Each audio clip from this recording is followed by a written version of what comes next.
Bismillahirrahmanirrahim. Alhamdulillahi rabbil alamin. Wassalatu wassalamu ala asyrafil anbiya wal mursalin Sayyidina Muhammad wa ala alihi wa sahbihi ajma'in. Wa ala al-musannif al-imam al-habib al-allamah Ahmad bin Zain bin Alabi al-Habsyi rahimahullah wa nafa'ana bi'ulumihi. Wa a'zamu syafa'atihi sallallahu alaihi wasallam asy-syafa'atu fi jami'il khalqi li irahatihim minal mawqif fa innahu makhsusun biha bil ijma'. Wa min syafa'atihi alaihi salatu wassalam asy-syafa'atu fi idkhali qaumin al-jannata bighairi hisab. Ats-tsalitsatu fi man istahaqqa an-nara fala yadkhuluha. Ar-rabi'atu bi ikhraji man dakhala an-nara minal mu'minin hatta la yabqa fiha minhum ahad. Al-khamisah fi ziyadati ad-darajati li aqwamin fil jannah. As-sadisatu li jama'atin min sulaha'il muslimin liyutajawaza anhum bi taqsirihim bit ta'ah. Wa zada ba'dhum syafa'atan sabi'atan fil mawqifi takhfifan 'amman yuhasab wa thaminatan bi takhfifil 'adab 'amman huwa khalidun bin nar ka Abi Talib wa ma ja'a li Abi Lahab fi takhfifi anhu kulla ithnain li sururihi bi biladatin nabi sallallahu alaihi wasallam bil qissatil masyhurah. Wa syafa'atan tasi'atan fi atbalil musyrikin an la yu'adzabu dzakarahu ba'dhum wa syafa'atan 'ashiratan fi ahli baitihi alaihi salam an la yadkhula ahadun minhum an-nar fa'atahu Allahu dzalik wa syafa'atan hadiyata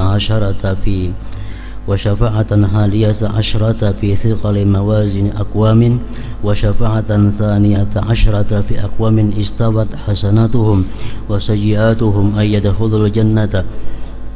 Qala ba'duhum wa hum ashabul a'rab wa syafa'atan thalithata 'asyrata fi takhfif min 'adzabil qabr li hadisi mururihi alaihi salam bil qabrain wa hadhihi syafa'atu barzakhiyah ila akhir. Makna daripada kalamul allamah Al-Habib Ahmad bin Zain bin Alabi Al-Habsyi rahimahullah wa nafa'ana bi ulumihi. Syafaat Rasulullah sallallahu alaihi wasallam, pertolongan Rasulullah, bantuan Rasulullah.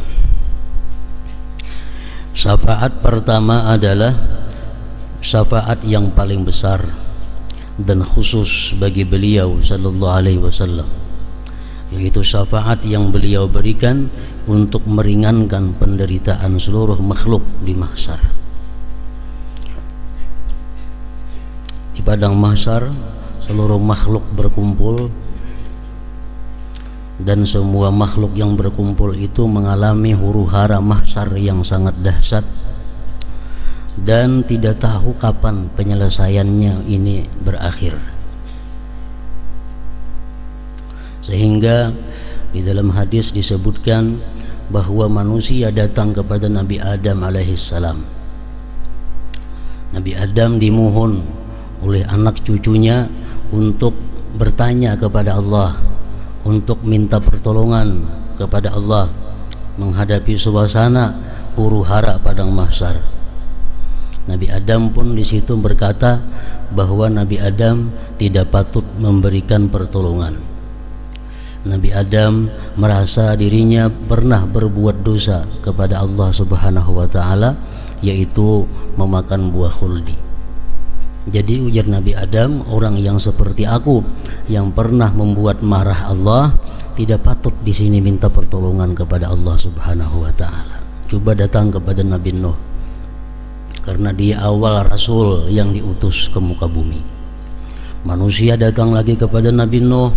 Nabi Nuh pun demikian berkata, aku tidak patut meminta kepada Allah, aku tidak patut menolong kalian, karena aku pun juga berbuat dosa kepada Allah. Dosa yang ku perbuat adalah, kata Nabi Nuh, mendoakan seluruh orang kafir agar dibinasakan oleh Allah Subhanahu wa ta'ala. Dan itu sudah dikabulkan Allah. Banjir besar yang diminta Nabi Nuh menghabiskan seluruh manusia yang tidak beriman.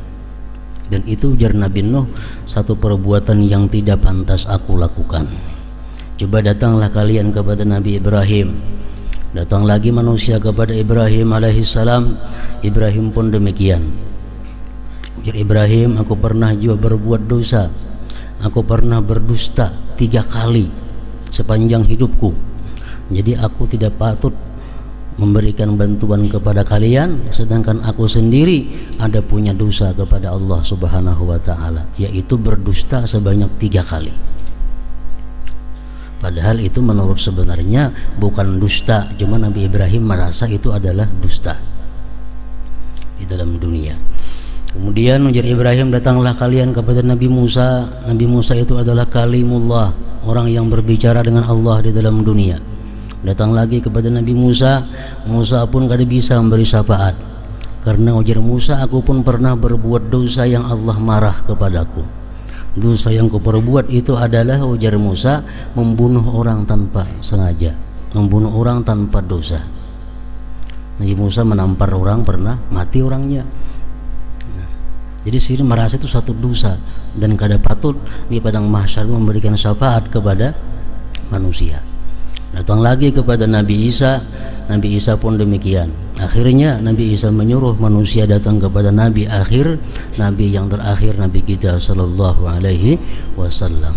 Nah, jadi syafaat yang diberikan Rasul di padang mahsyar itu adalah syafaat khusus yang hanya bisa diberikan oleh beliau.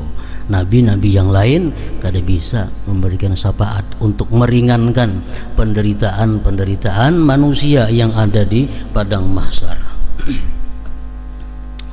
Rasulullah bersabda, likulli nabiyyin da'wah qad da'aha li ummatihi wa inni ikhtaba'tu da'wati syafa'atan li ummati. Rawahul Bukhari wa Muslim. Ujar Nabi kita, tiap-tiap Nabi itu ada mempunyai doa yang mustajab. Nabi manapun itu ada doa yang mustajab. Kalau dia minta kepada Allah, diberi Allah. Tapi Nabi-Nabi dahulu itu sudah dihabiskan doanya dalam dunia, untuk umatnya, untuk keluarganya, untuk pribadinya. Jadi di padang mahsyar ada punya doa lagi.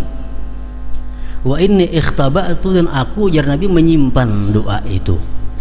Doa mustajab itu ku simpan. Syafa'atan li ummati, untuk memberikan syafaat kepada umatku nanti di akhirat. Nah, makanya Nabi kita dalam dunia, Nabi kita disakiti, Nabi kita kadang mendoakan mereka celaka. Padahal jika yang beliau minta doa supaya dicelakakan itu orang yang menyakiti beliau, celaka. Tapi Nabi simpan doa itu. Nah, keluarga beliau disakiti, cucu-cucu beliau dibunuh, padahal beliau tahu, tapi beliau sengaja tidak menggunakan doa mustajab itu untuk disimpan nanti di akhirat. Nah, jadi artinya Rasulullah ini satu-satunya Nabi yang mengorbankan dirinya, yang mengorbankan keluarganya, yang mengorbankan anak cucunya di dalam dunia demi umatnya karena di akhirat itu. Nah, inni ikhtaba'tu, dan aku menyimpan dakwati, doaku itu, li ummati, bagi umatku, syafa'atan li ummati, syafaat bagi umatku.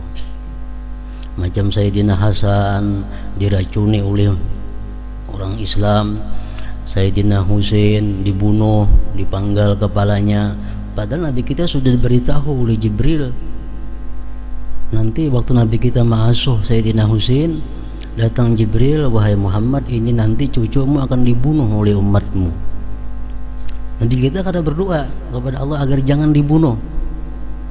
Doa mustajab beliau itu ada, cuma beliau simpan nanti di akhirat untuk seluruh umatnya.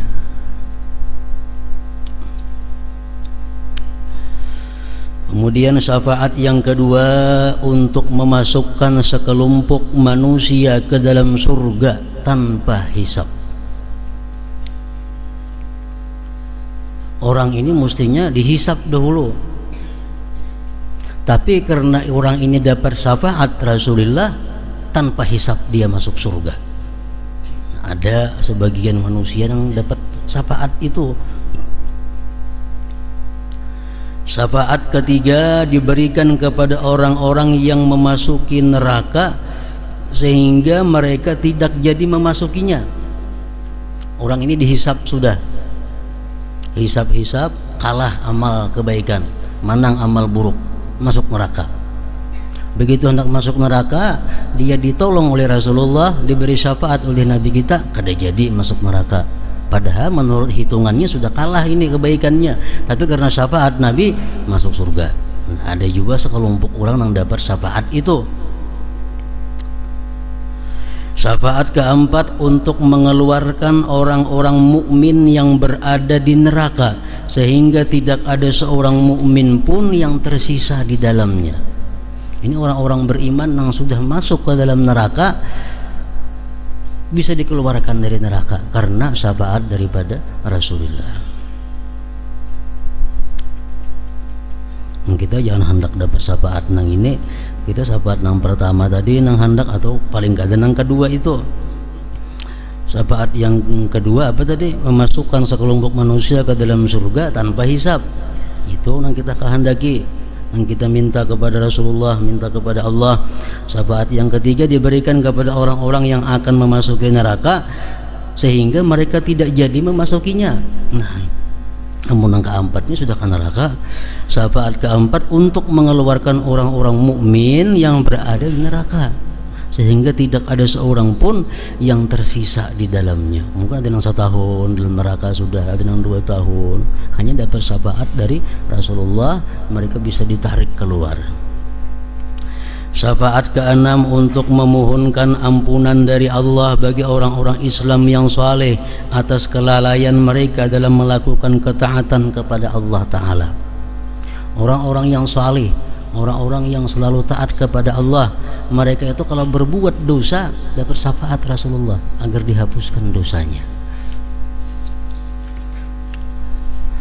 Beberapa ulama menambahkan syafaat-syafaat berikut.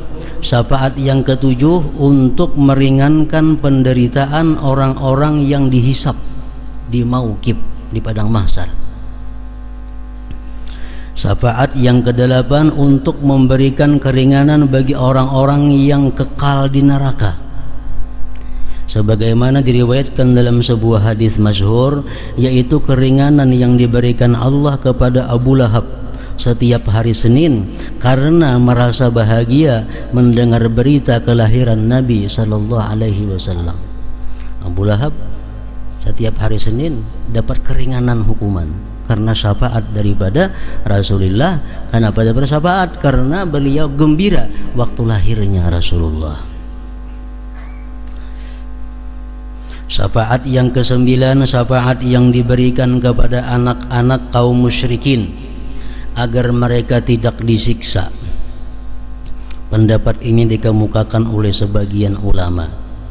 Syafaat ke-10 untuk ahli bait Rasulullah sallallahu alaihi wasallam agar tidak seorang pun di antara mereka masuk neraka. Itu pun dikabulkan oleh Allah. Syafaat ke-11 untuk memberatkan timbangan kebaikan beberapa kaum. Syafaat ke-12 untuk orang-orang yang timbangan kebaikannya seimbang dengan keburukannya agar mereka dapat masuk surga. Sebagian ulama mengatakan bahwa mereka adalah ashabul a'rab. Ashabul a'rab ini orang-orang yang istawat hasanatuhu wa sayyi'atuh, ditimbang sama amal baik amal buruk. Sudah sama, lalu ditempatkan di A'rab. Lalu orang itu disebut ashabul A'rab. Nah, jadi mereka ke surga kada, ke neraka kada. Akhirnya mereka masuk surga karena syafaat Rasulullah sallallahu alaihi wasallam. Syafaat ke-13 yang diberikan untuk meringankan siksa kubur. Dalilnya adalah hadis yang menceritakan tentang bagaimana Rasulullah sallallahu alaihi wasallam meringankan siksa 2 penghuni kubur. Rasulullah berjalan di Madinah melewati 2 kubur. Beliau berkata dengan sahabatnya, "Wahai sahabatku, tahukah engkau bahwa yang di dalam 2 kubur itu sedang disiksa? Satu disiksa karena suka anjur atar, yang satunya disiksa karena pembarang bakami." Pembarang bakami itu artinya apa? Bakami di sembarang tempat termasuk, atau bakami bebasuh kada bersih. Nah, Pokoknya orang ini pembarang Pak kami. Mereka disiksa di kubur. Lalu Nabi kita mengambil pelepah kurma, sidin belah dua, sidin andak ke kubur satu-satu. Diringankan ujar Nabi orang ini azabnya karena daun kurma yang basah itu memintakan ampun kepada yang di dalam kubur itu. Nah ini adalah syafaat barzakhiyah ngarannya. Syafaat untuk penghuni barzakh. Nah jadi syafaat-syafaat yang macam-macam tadi, kalau ada ketentuan kita dapat syafaat nang mana? Apa kita dapat syafaat nang nomor 1, dapat syafaat nang nomor 2, dapat syafaat nang nomor 3. Dan Rasulullah sallallahu alaihi wasallam memberikan petunjuk, memberikan kepada kita arahan untuk berbuat sesuatu yang mendatangkan syafaat beliau di akhirat kaina. Artinya ada amaliyah-amaliyah, ada perbuatan-perbuatan, bacaan-bacaan yang ujar Nabi siapa melakukannya dapat syafaatku nanti di akhirat.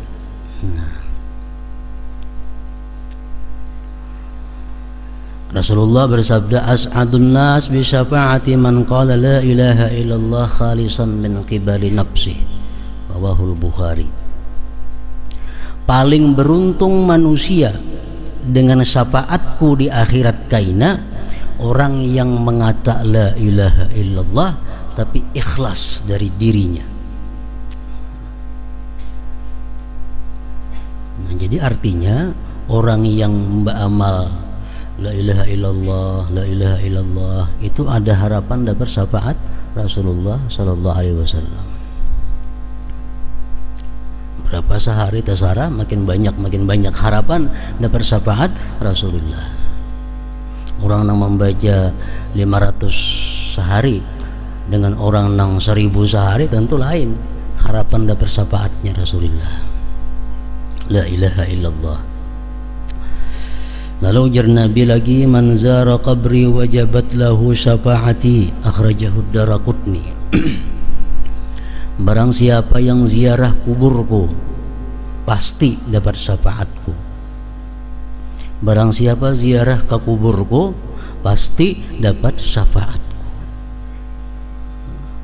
Nah, ziarah ke kubur Nabi kita laksanakan juga yang ada kemampuannya untuk memperbanyak kesempatan dapat syafaat, memasang jabak. Nah, di sini ada, di sini ada, di sini ada. Ziarah ke kubur Rasulullah, wajabat lahu syafaati, wajib syafaatku.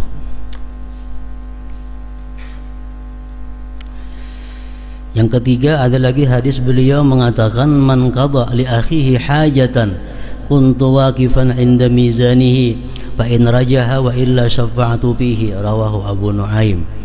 Ujar Nabi, barang siapa menunaikan hajat saudaranya, aku nanti berdiri di samping timbangan amalnya. Jika timbangan amalnya itu kalah kebaikannya, maka aku berikan syafaat padanya. Nah, jadi kita menolong, kita menunaikan satu hajat daripada orang Islam, itu pun satu tempat untuk mendapatkan syafaat Rasulullah sallallahu alaihi wasallam. Yang keempat ada hadis beliau lagi, arba'atun ana lahum syafi'un yaumal qiyamah. Ada 4 perkara, 4 orang yang aku bagi mereka itu memberikan syafaat. 1, kata Rasulullah, al-mukrimu li dzurriyyati, orang yang memuliakan zuriatku, orang yang menghormati zuriatku. Yang kedua, wal qadi lahum hawaijahum, orang yang menunaikan hajat-hajat zuriatku. Yang ketiga, wasa'ilahum bi umurihim indamatturru ilaih, orang-orang yang mengusahakan mereka di waktu mereka dalam keadaan sengsara. Yang keempat, wal muhibbu lahum biqalbihi wa lisanih, orang yang cinta kepada zuriatku dengan hati dan lisannya. Rawahud Dailami. Nah, itu satu beberapa tempat juga untuk meraih syafaat Rasulullah.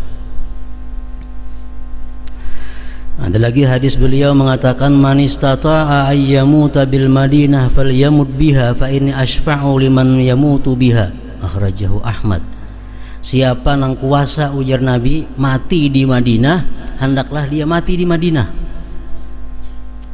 Jakanya kau mati di Madinah, karena aku akan memberi syafaat kepada orang-orang yang mati di Madinah itu. Pina garing-garing sudah umur 70 sedang ke Madinah tulah, bepatak di situ. Yang keenam, man qala hina yasma'un nida, siapa yang mengata ketika orang azan, maksudnya selesai azan, Allahumma rabba hadhihi ad-da'wati tammah was salatil qa'imah ati Muhammadanil wasilata wal fadilah wa ba'athul maqamal mahmud alladhi wa'attah halat lahu syafa'ah yaumal qiyamah, dapat syafaat dia di hari kiamat.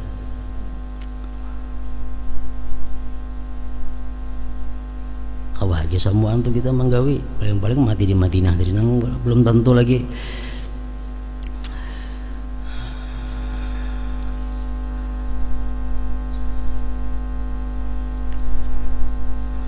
Hadis Nabi lagi mengatakan, man sana'a ila ahadin min ahli baiti yadan kafa'atuhu alaihi yaumal qiyamah.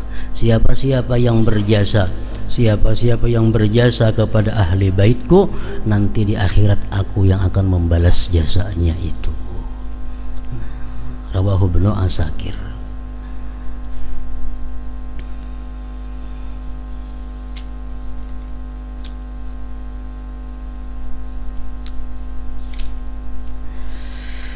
Selain yang telah disebutkan di atas, beliau sallallahu alaihi wasallam memiliki banyak syafaat lain lagi, sebagaimana diriwayatkan dalam berbagai hadis. Di antaranya adalah syafaat yang dijanjikan akan diperoleh oleh orang-orang yang mengamalkan amalan tertentu. Dalam sebuah hadis riwayat Muslim dan Nasa'i disebutkan, paman sa'ala lil wasilah halat alaihi syafa'ah, barang siapa memintakan wasilah bagiku, maka ia akan memperoleh syafaat. Orang yang mengata Allahumma ati sayyidana Muhammadanil wasilah, ya Allah, datangkan atas penghulu kami wasilah. Siapa yang mengata demikian, dia akan dapat syafaatku, kata Rasulullah. Mohon kita berdoa imbah azan tuh, kita buat sudah nih tuh. Kita berdoa imbah orang azan tuh, termasuk sudah memintakan wasilah kepada Rasulullah Ta'ala.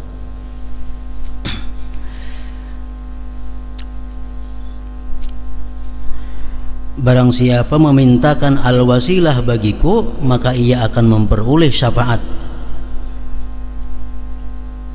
Dalam riwayat lain disebutkan, man shalla ala Muhammadin, siapa bersalawat atas Muhammad, wa qala, dan dia berkata, Allahumma anzilhul maq'adal muqarrab minka yaumal qiyamah wajabat lahu syafaati. Barang siapa bersalawat kepada Muhammad dan berkata, ya Allah, berikan beliau kedudukan yang dekat denganmu di hari kiamat, maka ia akan memperoleh syafaatku. Bersalawat dahulu sekali, Allahumma sholli ala sayyidina Muhammad, Allahumma anzilhu maq'adal muqarrab minka yaumal qiyamah. Allahumma anzilhul maq'adal muqarrab minka yaumal qiyamah. Allahumma anzilhul maq'adal muqarrab minka yaumal qiyamah. Wajabat lahu syafaati, pasti dia dapat syafaatku.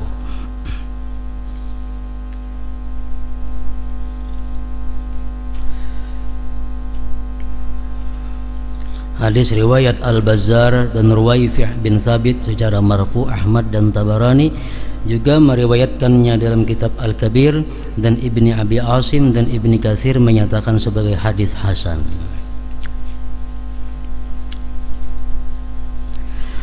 Rasulullah sallallahu alaihi wasallam bersabda, "Aktsiru alayya minas salati yaumal jumu'ah wa lailatal jumu'ah, faman fa'ala dzalik kuntu lahu syahidan wa syafi'an yaumal qiyamah." Perbanyaklah membaca salawat kepadaku di hari Jumat dan malam Jumat. Barang siapa melakukannya, maka aku akan menjadi saksi dan memberinya syafaat di hari kiamat. Malam Jumat dan siangnya memperbanyak salawat. Berapa memperbanyak itu?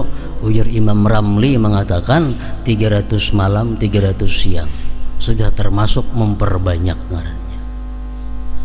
Malam Jumat 300 kali bersalawat, siang Jumat 300 kali. Ujar Imam Ramli mengatakan sudah termasuk banyak. Ada yang lain lagi mengatakan 350 malam 350 siang. Ada lagi ulama yang mengatakan 700 malam 700 siang. Terserah aja umpet nang mana. Pokoknya bila manggawi demikian sudah termasuk memperbanyak. Perbanyaklah membaca salawat kepadaku di hari Jumat dan malam Jumat. Barang siapa melakukannya, maka aku akan menjadi saksi dan memberinya syafaat di hari kiamat. Man shalla alayya yaumal jumu'ati kanat syafa'atan lahu indi yaumal qiyamah. Barang siapa bersalawat kepadaku di hari Jumat, maka salawat tersebut akan menjadi syafaat baginya kelak di hari kiamat. Hadis riwayat Dailami dan Aisyah. Man shalla alayya hina yusbihu asyra wa hina yumsi asyra adrakathu syafa'ati yaumal qiyamah. Barang siapa bersalawat kepadaku 10 kali di pagi hari dan 10 di sore hari, maka kelak di hari kiamat dia akan mendapat syafaat. 10 bisukan, 10 kamarian. Itu paling inting sudah. Kalimatnya lain yang tadi. Adrakathu syafaati, dia akan terjangkau syafaatku ya Nabi. Terjangkau itu bisa intil benar tuh. Lain lawan wajabat syafaati, pasti dapat syafaatku, kan lain itu. Ini adrakathu syafaati, memperdapati akan dia syafaatku. Memperdapati lawan pasti mana? Kalau membaca salawat hari Jumat, siang Jumat itu banyak, kuntu syafi'a, aku ya Nabi pemberi syafaatnya nanti di hari kiamat. Nah itu lain pulang ibaratnya. Lain lawan 10 pagi 10 sore itu adrakathu, memperdapati akan dia syafaatku yaumal qiyamah. Dan masih banyak hadis lain yang menjanjikan syafaat bagi orang yang melakukan amalan tertentu. Setelah mengucapkan salawat dan salam kepada Rasulullah sallallahu alaihi wasallam, dalam bait berikutnya Sayyid Abdullah bin Alawi Al-Haddad radhiyallahu anhu menyebutkan keutamaan syafaat Rasulullah sallallahu alaihi wasallam jika dibandingkan syafaat-syafaat lainnya. Keutamaan salawat sangat banyak.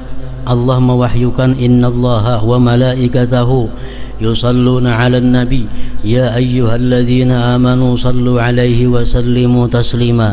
Sesungguhnya Allah dan para malaikatnya bersalawat kepada Nabi. Wahai orang-orang yang beriman, bersalawatlah kepada Nabi dan ucapkanlah salam penghormatan kepadanya. Jadi mesti ada salamnya. Allahumma salli ala sayyidina Muhammadin wa ala alihi wa sallim. Salimnya itu mesti dibuat salimnya, karena dalam Quran menyebutkan wa sallimu taslima.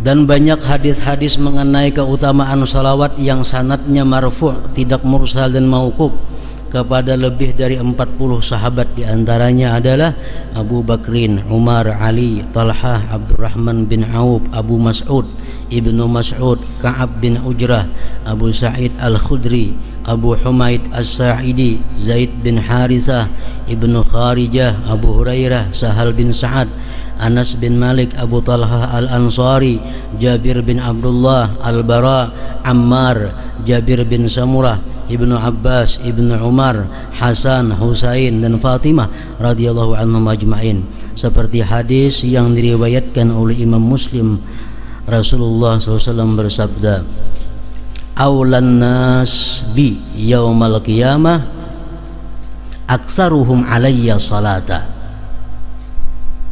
Orang yang paling utama di sisiku di hari kiamat kelak adalah dia yang paling banyak bersalawat kepadaku. Artinya makin banyak salawat kepada Rasulullah, kedudukan kita makin dekat dengan Rasulullah. Dalam riwayat yang lain Rasulullah sallallahu alaihi wasallam bersabda, "Shallu alayya fa inna salatakum tablughuni haitsu kuntum." Bersalawatlah kepadaku, sebab sesungguhnya salawat kalian akan sampai kepadaku dimanapun kalian berada. Jadi para ulama menjelaskan tentang aturan tata cara kita bersalawat kepada Rasulullah sallallahu alaihi wasallam supaya salawat yang kita baca itu mendapat nilai yang tak terhingga.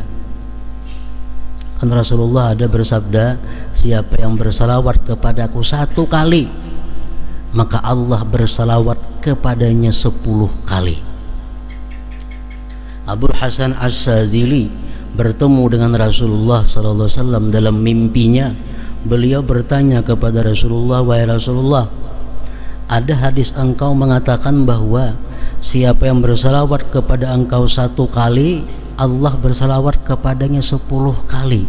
Ini untuk orang nang macam apa nang bersalawat dapat balasan seperti itu?"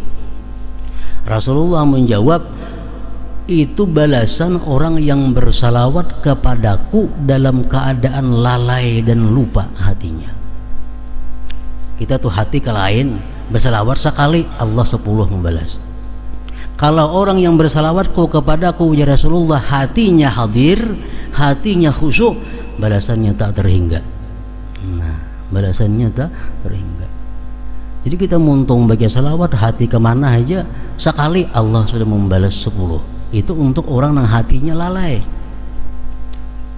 Nah, jadi caranya kita bersalawat kepada Rasulullah itu supaya salawat yang kita baca itu ganjarannya, nilainya besar, tak terhingga. Maka ulama memberikan aturan, memberikan tata cara kayak apa caranya bersalawat kepada Nabi sallallahu alaihi wasallam itu. Pertama, ujar malaikat, 1, taharatun anil hadas, suci daripada hadas. Baik hadas kecil atau hadas besar. Kalau nyabah hadas bang, dapat bayaran 10. Kalau kita suci, kada terhingga lagi. Kita kada berwudu batal, bersalawat sekali 10 balasannya. Kalau kita berwudu bang, kada ada kisah lagi ganjarannya. Suci daripada hadas. Yang kedua, taharatul badan wal makan wal libas anin najasah, suci badan, tempat, pakaian daripada najis. Badan kita, tempat kita, pakaian kita suci daripada najis.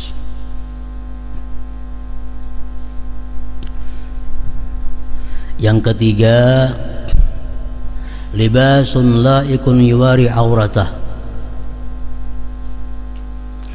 pakaian kita itu layak untuk bersalawat. Orang bersalawat handap, baju kaos kutang, tasbih di tangan, layak lah itu. Tapi andai kata dia bersalawat dapat 10. Apalagi kalau kita baju gamis, baju putih, bini-bini aurat kita tutup, bersalawat maginnya. Pakaian kita bagus, menutup aurat lagi. Yang keempat, istiqbalul qiblah, menghadap kiblat.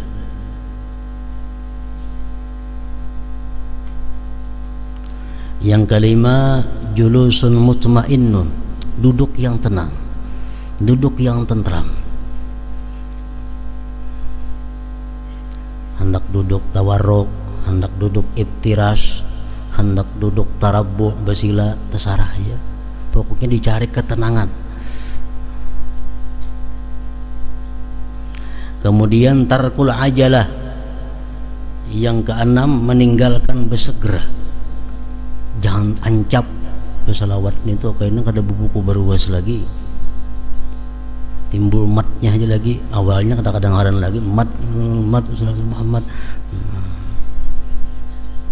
Tarkul ajalah, meninggalkan ajalah. Yang ketujuh, syai'un minat tib, ada harum-haruman di sekitar kita. Pakaian kah harum, ruangannya kah harum. Yang kedelapan, ikhtiyaru abdal siyag, memilih yang paling abdal sigat salawat. Salawat ini banyak macamnya, beribu-ribu macam salawat ini. Kita pilih yang paling abdal sigatnya, sigat salawat yang paling disukai Allah dan Rasul. Salawat Ibrahimiyah itu paling abdal salawat. Allahumma salli ala sayyidina Muhammadin wa ala ali sayyidina Muhammadin kama sallaita ala sayyidina Ibrahim wa ala ali sayyidina Ibrahim wa barik ala sayyidina Muhammadin wa ala ali sayyidina Muhammad kama barakta ala sayyidina Ibrahim wa ala ali sayyidina Ibrahim fil alamin innaka Hamidum Majid. Nah, itu salawat yang paling abdal. Kita pilih salawat yang paling abdal sigatnya. Nah, 8 macam itu adab zahir. Amun asa kepanjangan tadi salawatnya 1000, banyak benar itu. Di dalam kitab Taqribul Usul disebutkan cukup sekali di awal, sekali di akhir. Nah, jadi kita baca salawat, Allahumma salli ala sayyidina Muhammadin wa ala ali sayyidina Muhammad kama sallaita ala sayyidina Ibrahim wa ala ali sayyidina Ibrahim wa barik ala sayyidina Muhammad wa ala ali sayyidina Muhammad kama barakta ala sayyidina Ibrahim wa ala ali sayyidina Ibrahim fil alamin innaka Hamidum Majid. Assalamu alayka ayyuhan nabiyyu wa rahmatullahi wa barakatuh. Allahumma salli ala sayyidina Muhammad wa ala ali sayyidina Muhammad. Allahumma salli ala sayyidina Muhammad. Sampai berapa kita hendak lagi? Nang diperbanyak itunya aja lagi. Allahumma salli ala sayyidina Muhammad wa ala ali sayyidina Muhammad. Allahumma salli ala sayyidina Muhammad wa ala. Kayaknya penutupnya pulang. Yang panjang tadi pulang salawatnya. Nah, itu disebutkan dalam kitab Taqribul Usul. Atau salawat ummi bisa juga. Allahumma salli ala sayyidina Muhammadin nabiyil ummi wa ala alihi wa sallim. Itu yang diperbanyak. Tapi awalnya salawat Ibrahimiyah dulu sekali. Assalamu alayka ayyuhan nabiyyu wa rahmatullahi wa barakatuh sekali. Hanyar salawat yang banyak. Berapa hendak itu salawat yang handap. Nah, mengenai mengucap sayyidina atau kadaba sayyidina itu khilaf ulama. Ada yang mengatakan lebih baik kalau salawat itu salawatnya dari Rasulullah, jangan bersayyidina, karena kita membaca yang aslinya. Misalnya Allahumma salli ala Muhammadin wa ala ali Muhammad kama sallaita ala Ibrahim wa ala ali Ibrahim wa barik ala Muhammad wa ala ali Muhammad kama barakta ala Ibrahim wa ala ali Ibrahim, kada bersayyidina. Ujar sebagian ulama lebih baik itu daripada dibuat sayyidina. Ada lagi pendapat ulama yang mengatakan lebih baik berbuat sayyidina. Nah, alasannya kenapa? Karena berbuat sayyidina itu pertama kita beradab, yang kedua ta'zim, membesarkan Rasulullah sallallahu alaihi wasallam. Buati sayyidinanya, Ibrahim buati juga sayyidinanya. Nah, mereka mengatakan sunat dibuati sayyidina. Jadi kalau jadi masalah orang bersayyidina ada alasannya, karena itu perintah Rasul macam itu. Ada yang mengatakan bersayyidina karena kami beradab kepada Rasulullah. Kedua-duanya ada nas. Yang penting dibaca. Berdebat saja bersayyidina kada salawatnya kada jalan. Nah, itu nang luput. Itu zahirnya, adab zahir. Kemudian lagi ada dua macam adabul batin, adab batin. Waktu membaca salawat itu pertama ikhlas lillahi ta'ala, karena Allah. Salawat ini perintah Allah. Innallaha malaikatahu yusalluna 'alan nabi ya ayyuhalladzina amanu sallu 'alaihi wa sallimu. Jadi aku bersalawat ini melaksanakan perintah Allah. Nah, yang kedua, hudurul qalbi, hadir hati. Allahumma itu apa artinya? Hati kita kalau membaca tuh. Salli apa maksudnya? Ala apa artinya? Muhammadin apa artinya? Nah, jadi kalau kita membaca Allahumma salli ala sayyidina Muhammad, tapi hati kita memaham, menghadirkan itu, ngarannya hadir hati kita. Kalau sudah salawat kita ini beradab zahirnya, beradab batinnya, nah sudah pahalanya kada ada nilai lagi di sisi Allah Subhanahu wa ta'ala. Ada 10 lagi. Nah, kemudian lagi ada sebagian ulama yang mengajarkan bahwa hendaknya kita membaca salawat itu ada yang sedemikian cara.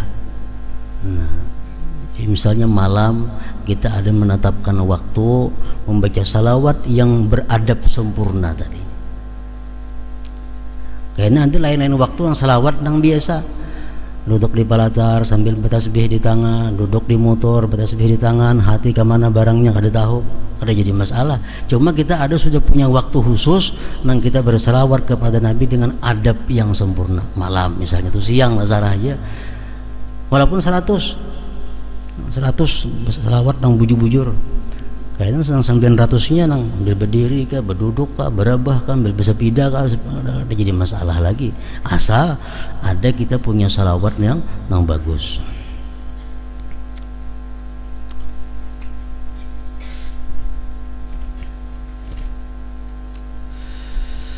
Bersalawatlah kepadaku sebab sesungguhnya salawat kalian akan sampai kepadaku dimanapun kalian berada. Hadis riwayat Abu Daud dan Abu Hurairah. Ma min ahadin yusallimu alayya illa raddallahu alayya ruhi hatta arud alaihi salam. Tidak seorang pun mengucapkan salam kepadaku kecuali Allah mengembalikan rohku kepadaku sehingga aku dapat menjawab salamnya. Kayak apa kalau kita hanya bersalawat tapi kada bersalam kepada Nabi? Misalnya, Allahumma shalli ala Muhammad, Allahumma shalli ala Muhammad, Allahumma shalli, kada ada salamnya ngarannya. Salawatnya aja, Allahumma shalli ala Muhammad, Allahumma shalli ala Muhammad, Allahumma shalli ala Muhammad. Nah, menurut pendapat Imam Nawawi mengatakan itu adalah makruh. Makruh. Karena perintah salawat itu otomatis juga perintah salam. Sallu alaihi wa sallimu taslima. Salawatlah kamu kepada Nabi dan salam. Jadi mesti salamnya ada. Allahumma shalli ala Muhammadin wa sallim. Allahumma shalli ala Muhammadin wa sallim. Nah, kemudian lagi ulama berpendapat macam-macam tentang memasukkan kalimat wa ala ali Muhammadin. Allahumma salli ala Muhammadin wa ala alihi, atau wa ala ali Muhammadin. Mun ditinggal kayak apa wa ala alihin itu? Mendapat sebagian ulama yang mengambil dari hadis Rasulullah bahwa salawat itu kalau ditinggal wa ala alihinya atau wa ala ali Muhammadnya ditinggal, salawat itu ngarannya salatul batra, salawat yang terkatung-katung, kada diterima oleh Allah Subhanahu wa ta'ala. Jadi mesti salawat itu Allahumma salli ala sayyid ala Muhammadin umpamanya, wa ala alihi wa sallim, sekurang-kurangnya tuh. Sekurang-kurangnya Allahumma salli ala Muhammadin wa ala alihi wa sallim. Itu sudah termasuk salawatnya ada, salamnya ada, alihinya ada. Nah, kalau kita membaca salawat sedemikian rupa, salawat kita disepakati oleh ulama bahwa itu diterima oleh Allah Subhanahu wa ta'ala. Allahumma salli ala Muhammadin, salawat, wa ala alihi, dan atas keluarganya, wa sallim, dan salam.